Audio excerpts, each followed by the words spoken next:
matin, il va voir le type, lui dit, il s'appelait Tov, écoute, il y a le champ maintenant de Elimelech, qui revient maintenant à l'héritier, c'est toi l'héritier. Je vais prendre le champ, alors il faut prendre aussi la femme avec, il faut prendre Ruth. Lui savait Ruth, Moavi, pas Moavi, tu sais, des histoires, machin, c'est pas clair la halakha ici. Chazal l'ont dit, c'était halakha shel rofefet beyadam, c'était une halakha qui était pas claire. Parce que ce que Boaz a dit, Moavi, mais pas Moavite, c'était lui qui a dit que c'est avec de l'ador. D'autres ont dit oui, non, c'était pas clair. Qui a raison? Il dit, je ne prends pas de risque, moi, tu veux toi? Vas-y, prends-toi et le champ et la femme. Boaz vient, se marie avec Ruth. Elle tombe enceinte de Boaz, et la même nuit, Boaz meurt. Âge de 400 ans. Que disaient Chachamim à l'époque? Les soi-disant sages, ils disent, t'as vu?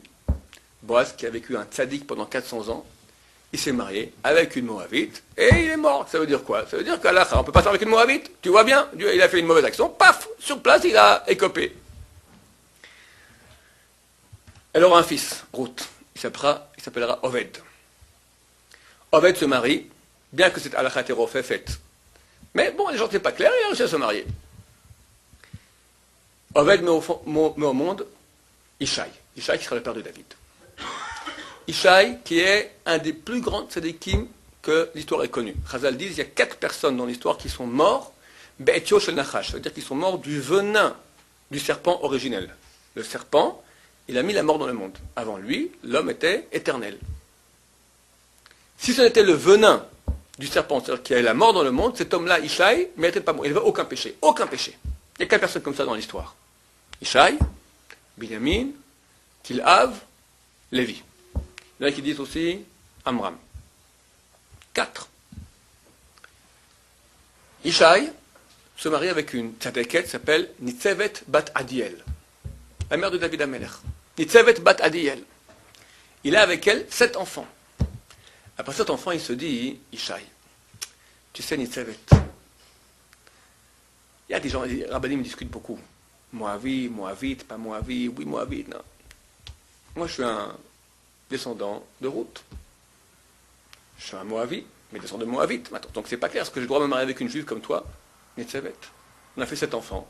Mes enfants aussi, maintenant, ils vont d'après moi. Ils sont aussi donc des Moavis. C'est un problème, j'en ai marre, je ne veux plus faire des enfants comme ça. Moi, j'arrête.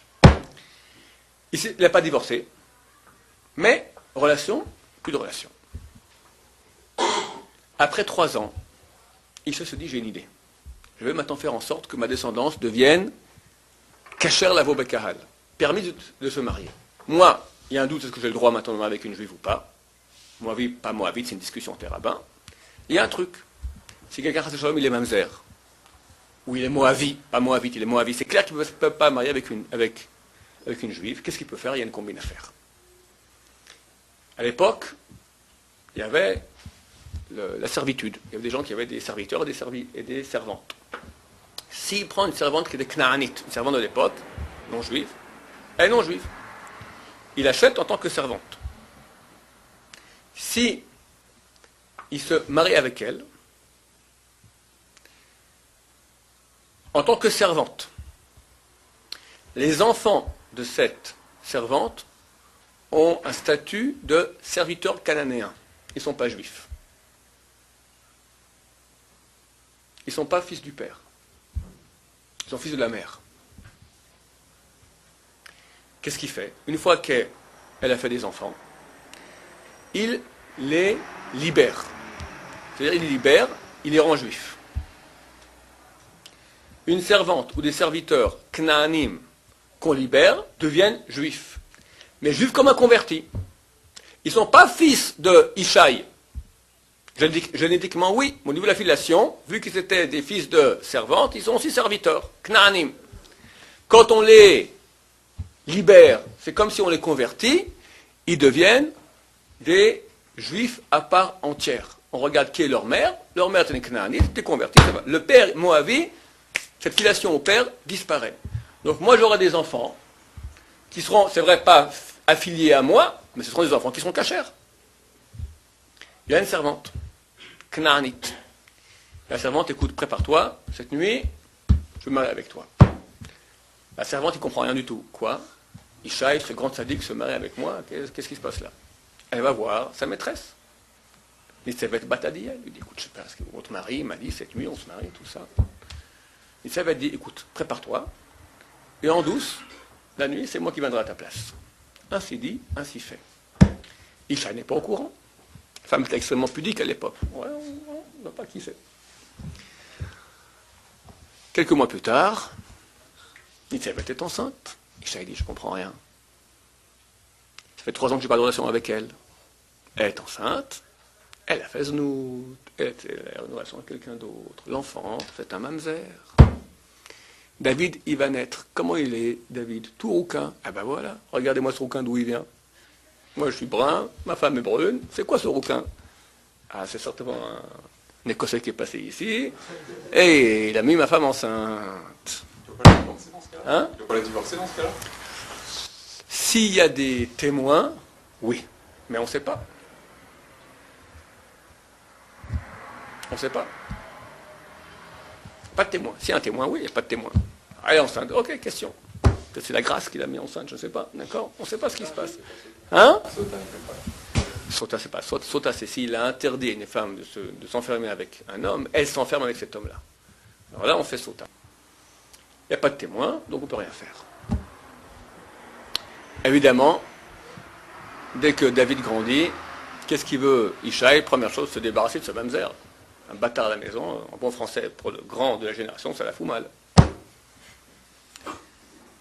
Qu'est-ce qu'il fait? Il lui donne les troupeaux, va dans le désert là-bas, va dans le désert, il y a de fortes chances qu'il se fasse dévorer. Il y a des loups, il y a des tigres ici dans le désert, il y a des ours.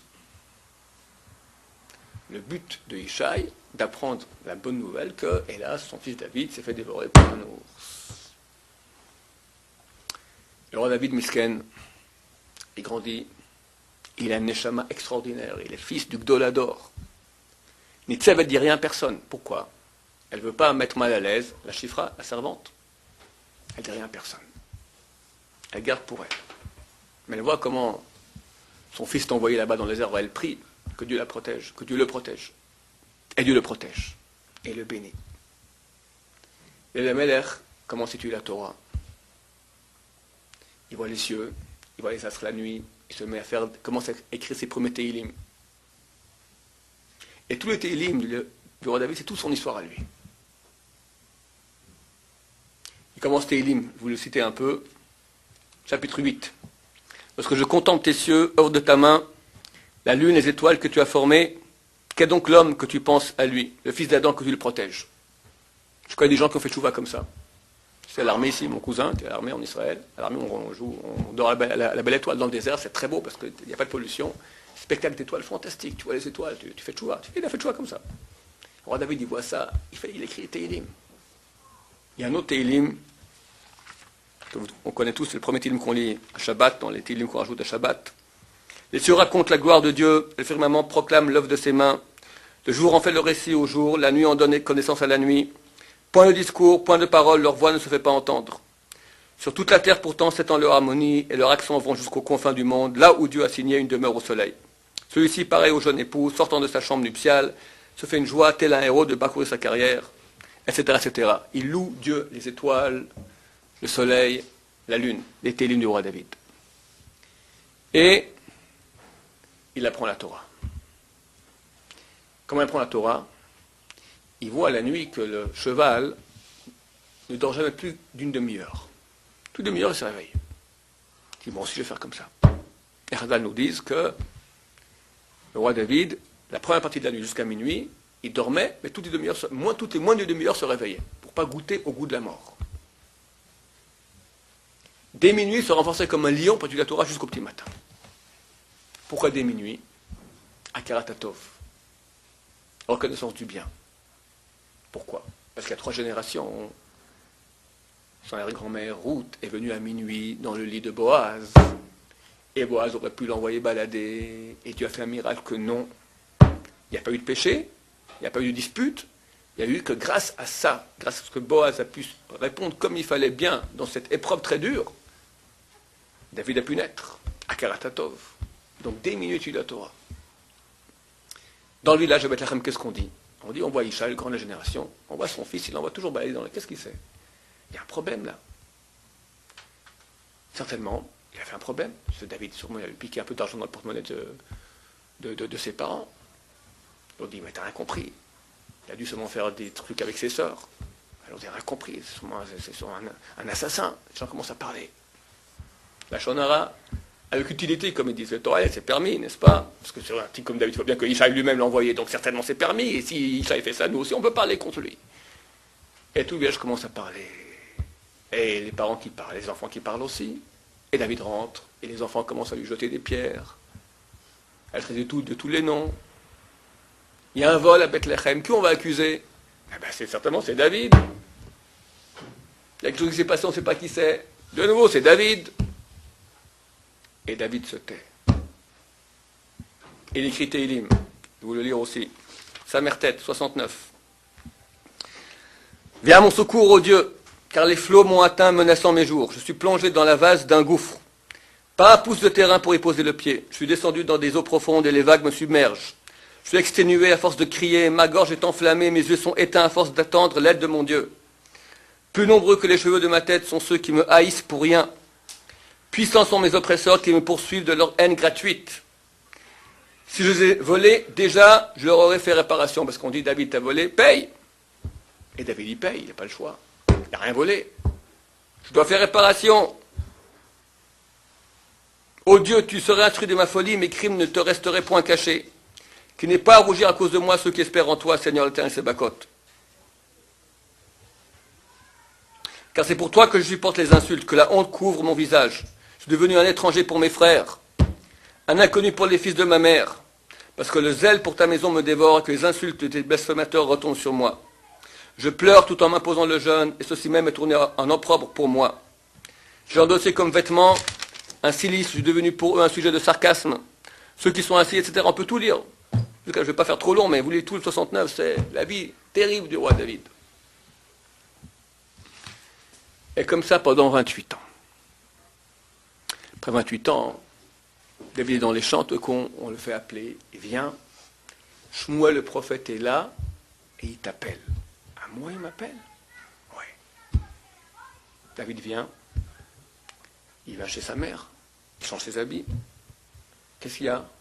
Qu'est-ce qu'il y a? Pourquoi tu es rentré? Je ne sais pas, maman. Il paraît que le prophète Shmuel m'a appelé. Quoi? Le prophète Shmuel t'a appelé?